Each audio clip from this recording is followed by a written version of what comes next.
কেন্দ্র সরকারের ইশারায় হয়তো মেরে দিয়ে ভোটের ফায়দা নেবে, একটা হইচই হয়তো মহল তৈরি করতে চাইছে। এটাও অনেকে বলছে। কেন এই প্রশ্নটা যারা তুলছে তাদের প্রশ্ন যে একেবারে বেকার ফেলে দিবার মতো নয়। কেন আজ চিহ্নিত হওয়ার পরে এখনো পর্যন্ত সেই আসামিদের ঘরে ধরা হলো না, তাদেরকে আমার দেশের নিরীহ নাগরিকদের উপরে যারা সন্ত্রাসী করেছে তাদেরকে উপযুক্ত শাস্তি দেওয়া হলো না। কিন্তু আমার মনে হয় এই হামলার পিছনে আরো একটা ষড়যন্ত্র থাকতে পারে। প্রশাসন থেকে চাপ দেওয়া হচ্ছে মুসলিম সম্প্রদায়ের ধর্মীয় ভাবাবেগে আঘাত দিচ্ছে। তবে আমি মনে করি আগামী যেদিন আমাদের কাছে আসছে কাদা পানি নয়, খুনের ওপর দিয়ে আমাদেরকে হাঁটতে হবে। তথাপিও আমাদেরকে পিছিয়ে গেলে হবে না। কেন আমাদের সামনে এখন দুটো বিশাল বড় লড়াই। অন্য জায়গাতে আমরা কম্প্রোমাইজ করি, অন্য জায়গাতে আমরা নরমীয় ভাব দেখাই, কিন্তু যখন আমার ধর্মীয় ব্যাপার এসে যায় আর দেশ ও দেশের সংবিধানের ব্যাপার এসে যায়, তখন কিন্তু আমাদের এখানে কোনো কম্প্রোমাইজ, কোনো নরমীয়তার ব্যাপার দেখাবার আর প্রশ্ন থাকে না। যদি কেউ ঐক্যবদ্ধতার নামে মুসলিম জাতিকে বিগত দিনের মতো আবার কোন শাসকের হাতে বিক্রি করার পরিকল্পনা করে, আবার যদি আমাদেরকে চক্রান্তভাবে ভুল রাস্তার দিকে ঠেলে দিবার পরিকল্পনা করে, তবে একজন উলামা হিসাবে, একজন ইমানদার হিসাবে জাতিকে তো সজাগ করা ইমাম আলেম উলামাদের দায়িত্বও তো রয়েছে। তাই হয়তো আমার উলামা ভাইরা, তাই তেনারা দায়িত্ব পালন করছে, এটা তেনাদের দায়িত্ব। তবে আমার আরো একবার মনে হয় এই যে দায়িত্ব পালন করছে যদি সেই সকল ব্যক্তিদের কানে যায়, এই মুহূর্তে আমার মনে হয় তাদেরকে পরিবর্তন হওয়া দরকার।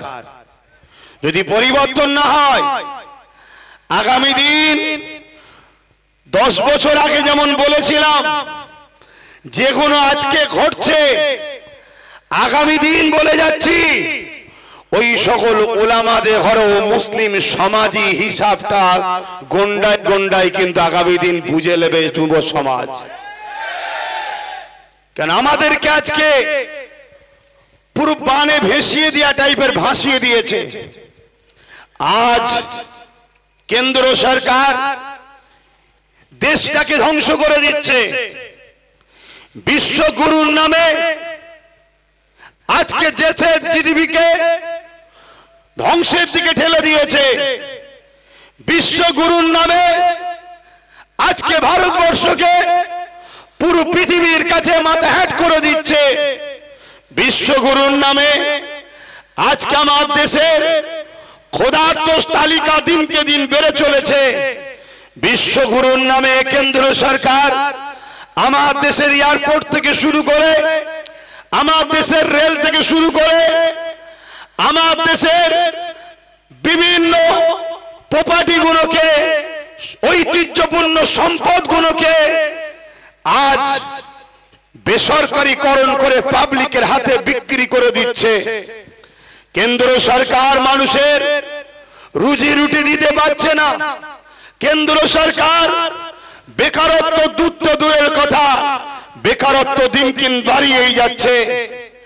আজ তাই দেশের অর্থনীতি কাঠামো যেমন ধ্বংস করেছে, নোটবন্দির নামে জঙ্গি হামলা, সন্ত্রাসী হামলা বন্ধ করে যাবে বলেছিল, সেটাকেও যখন বন্ধ করতে পারে না, বারবার যখন কাশ্মীর সহ পুরো দেশের বিভিন্ন জায়গাতে সন্ত্রাসী হামলা চলছে, তাই দেশবাসী যাতে দেশের কেন্দ্র সরকারকে প্রশ্ন না করে, তাই ধর্ম খেলাতে আমাদের মধ্যে লাগিয়ে দিচ্ছে। আমি তো বিভিন্ন সমাজ থেকে প্রশ্ন উঠছে, যেই ভারতবর্ষে যতগুলো পাকিস্তানের চোর ধরা পড়ছে, বেশিরভাগটাই সব কেন্দ্র সরকারের সঙ্গে তাদের সম্পর্ক। ঠিক বলছি না ভুল বলছি? এই ভারতবর্ষে জানি তারা ধর্মে হিন্দু, কিন্তু আমি অসভ্যত মূর্খদের মতো নয় যে হিন্দু ঘরে 10টা ছেলে সন্ত্রাস বলে হিন্দু জাতিকে সন্ত্রাস বলে দেবো। এই অসভ্য মূর্খ আমরা নয়। যে দোষী সে দোষী, যে ভালো সে ভালো। কেন আমার দেশের জন্য হাজার হাজার হিন্দু সম্প্রদায়ের ভাই বোন বাবা মা আজও দেশের জন্য তারা জান মাল কুরবান করছে, আজও বর্ডারে দেশের জন্য তারা লড়ছে। কিন্তু আমরা এটা বলতে পারি যতগুলো কেন্দ্র সরকারের সঙ্গে জড়িয়েছে তাদের সঙ্গে যারা সম্পর্ক রেখেছে তাদেরই লোক কিন্তু বারবার ধরা পড়ছে, যারা কিনা পাকিস্তানের সঙ্গে গুপ্তচর বিভিন্ন যোগ শাসক করে রেখে দিয়েছে। আমরা দেখেছি আমার দেশের বিনা দাওয়াতে কেন্দ্র সরকার পাকিস্তানে বিরিয়ানি খেতে গেছে, কিন্তু বারবার ট্যাক্স লাগানো হয় মুসলমানদের উপরে। আমার তো ভয় হচ্ছে, অনেকে প্রশ্ন করছে যে পুলওয়ামায় যে হামলা হয়েছিল বাহিনীদের উপরে, সেই হামলা সমস্যা সমাধান কি এখনো হয়েছে? একটু আওয়াজ দেবেন, হয়েছে? সেই আসামিদের ঘরে কি উপযুক্ত শাস্তি দেওয়া হয়েছে? কিন্তু যখনই ভোট আসে তখনই দেখুন নিরীহ ভারতীয় বা সেনাদের উপরে জঙ্গি হামলা সন্ত্রাসী হামলা হয়। অনেকে বলছে বিহারে ভোট চলছে তাই নিরীহ বাঙালিদের হয় কেন্দ্র সরকারের ইশারায় হয়তো মেরে দিয়ে ভোটের ফায়দা নেবে, একটা হইচই হয়তো মহল তৈরি করতে চাইছে। এটাও অনেকে বলছে। কেন এই প্রশ্নটা যারা তুলছে তাদের প্রশ্ন যে একেবারে বেকার ফেলে দিবার মতো নয়। কেন আজ চিহ্নিত হওয়ার পরও এখনো পর্যন্ত সেই আসামিদের ঘরে ধরা হলো না, তাদেরকে আমার দেশের নিরীহ নাগরিকদের উপরে যারা সন্ত্রাসী করেছে তাদেরকে উপযুক্ত শাস্তি দেওয়া হলো না। কিন্তু আমার মনে হয় এই হামলার পিছনে আরো একটা ষড়যন্ত্র থাকতে পারে। সেটা হলো এটাই, পুরো দেশ জুড়ে যেভাবে ওয়াকফ কালা কানুনের বিরুদ্ধে আন্দোলনের রূপরেখা তৈরি হয়েছিল, সেই আন্দোলনের হয়তো মুডটাকে ঘুরিয়ে দিল। এটা একটা ষড়যন্ত্র থাকতে পারে। তবে আমি ধিক্কার জানাই সেই সকল আন্দোলনকারীদের ঘরে যারা আন্দোলন করতে করতে হঠাৎ করে বলে দিল পলগায়ে হামলার জন্য 3 দিন আন্দোলন বন্ধ থাকবে। আমি তাদেরকে ধিক্কার জানাই এবং সন্দেহ হয় তারাও হয়তো এই যোগ সাজিশ এর সঙ্গে কিছু আছে। আরে আমার দেশে জঙ্গি হামলা হয়েছে, এটা কেন্দ্র সরকারের ব্যর্থতা। যেমন বিগত সরকার মনমোহন সিং ছিল, তখন যখন সন্ত্রাসী হামলা হতো আজকের যিনি প্রাইম মিনিস্টার তিনি বলতেন এটা মনমোহন সরকারকে জবাব দিতে হবে। তাহলে 3 দিন আন্দোলন বন্ধ না করে ওয়াকফ কালা কানুনের বিরুদ্ধে যেমন আন্দোলন হবে, সেই জনসমাজে সেই জনসমুদ্রে ওখানে আওয়াজ তোলা দরকার ছিল এই সন্ত্রাসী হামলা কেন হচ্ছে, কেন্দ্র সরকার জবাব দাও, এই আওয়াজ তোলা দরকার ছিল না। কিন্তু যারা এই 3 দিন আন্দোলনকে বন্ধ করে দিল, এরা সমাজকে দেখাচ্ছে আমরা শোক পালন করছি। এরা শোক পালনের বাহানে আন্দোলনকে বন্ধ করে দিল, যাতে করে মুসলিম জাতির এই আন্দোলনের যে রূপরেখা নিয়েছে বিজেপি গভর্নমেন্ট, কেন্দ্র গভর্নমেন্ট হয়তো ওয়াকফ কালা কানুনকে বাতিল করতে বাধ্য হয়। এই সুযোগটা লাগিয়ে দিয়ে তারা আন্দোলনকে রুখে দিল। যেমন দ্বিতীয় নম্বর, ওই আন্দোলনে কেন্দ্রের বিরুদ্ধে না প্রশ্ন চিহ্ন করতে হয়, এই আন্দোলনও হবে না, প্রশ্নও করতে হবে না। কথা মাথায় ঢুকছে? এখন আসুন দ্বিতীয় যে আমাদের বিষয়, আজকে যে ওয়াকফ কালা কানুন তৈরি হয়েছে, দেখুন এ বিষয়ে বলবো কি, বলার তো আমার কিছু নাই, আর সবই তো আমি বলে দিয়েছি। বিগত দিন থেকে এই ওয়াকফের হয়ে কথা বলতে গিয়ে, মসজিদের হয়ে কথা বলতে গিয়ে, মাদ্রাসার হয়ে কথা বলতে গিয়ে, কবরস্থান খানকাদের কথা বলতে গিয়ে মুসলিম সমাজের এক শ্রেণী মানুষের কাছে নিজের বাপ মাকেও গাল খাওয়াতে হয়েছে। আমি বলেছিলাম মনে রাখবেন, লোহা না হলে লোহা কাটা যায় না, ক্ষমতার জোরে সামান্য ভিক্ষা দিয়ে তারা আজকে আমাদের ঘরে গোলামির বশ্যতা স্বীকার করছে। এই ওয়াকফ কালা কানুন যে তৈরি হয়েছে, এর থেকেও বড় ভয়ঙ্কর কানুন আগামী দিন আমাদের জন্য অপেক্ষা করছে। শুধু পানিটা মাপছে, শুধু পানিটা মাপছে কতটা গভীর হয়। ওয়াকফে মুসলিম সমাজের সচেতন কতটা, এরা মসজিদ মাদ্রাসা কবরস্থান ঈদগার জন্য এরা কতটা তৎপর হয়, কতটা আন্দোলন করতে পারে, এটাকে মাপা হচ্ছে।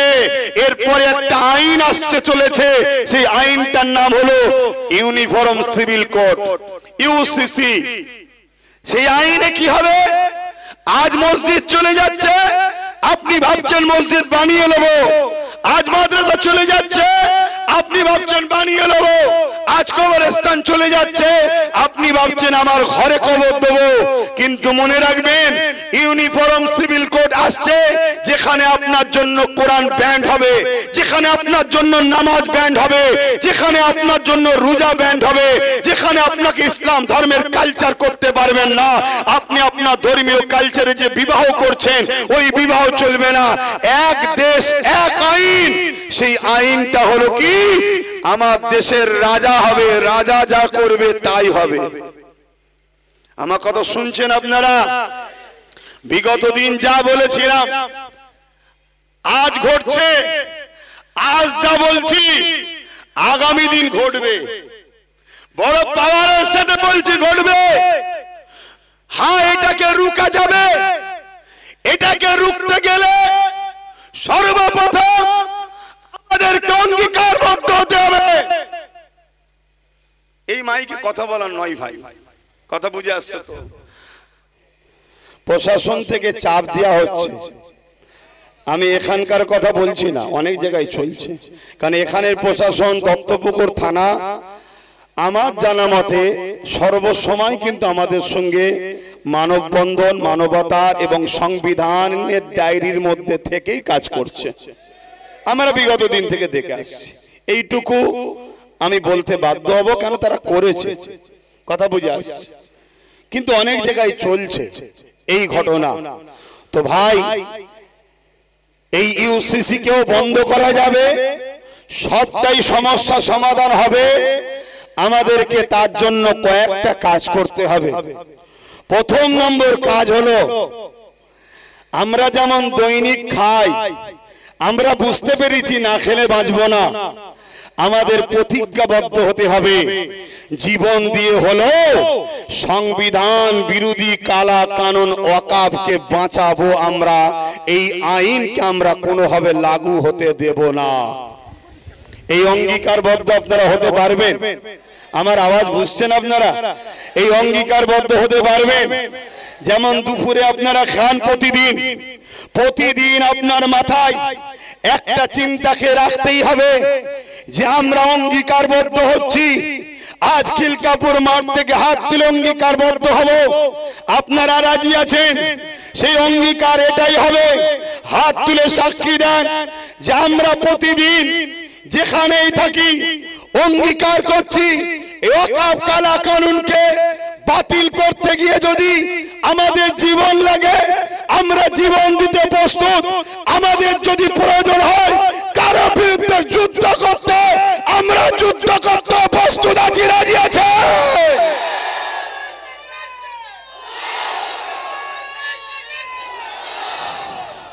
আর একটা কথা বলি, আপনাবান কেন এতটা অঙ্গীকারবদ্ধ হতে হবে? একদিকে যেমন আমাদের ধর্মীয় অধিকার, আর ধর্মীয় অধিকারটা যে সংবিধান দিয়েছে, সেই সংবিধানকে বাঁচাবার লড়াই। কেন্দ্র সরকার সংবিধান বিরোধী আইন তৈরি করেছে। কেন্দ্র সরকার সংবিধানের বিরুদ্ধে, কেন্দ্র সরকার সংবিধানের শপথ নিয়ে সংবিধানের সঙ্গে ধোঁকাবাজি করছে। তাই একদিকে যেমন সংবিধান বাঁচানো আমাদের দায়িত্ব, অপরদিকে তেমন আমাদের ধর্মীয় অধিকারকেও বাঁচাবার দায়িত্ব। এখানে আরো একটা কথা বলি, 132 জন হিন্দু এমপি, মন দিয়ে শোনেন, 132 জন হিন্দু, শিখ, আদিবাসী এমপি এই কালা কানুনের বিরুদ্ধে ভোট দিয়েছে। তাহলে এই ওয়াকফ কালা কানুনের লড়াই হিন্দুদের বিরুদ্ধে নাকি আদিবাসীদের বিরুদ্ধে, কোন জাত ধর্মের বিরুদ্ধে?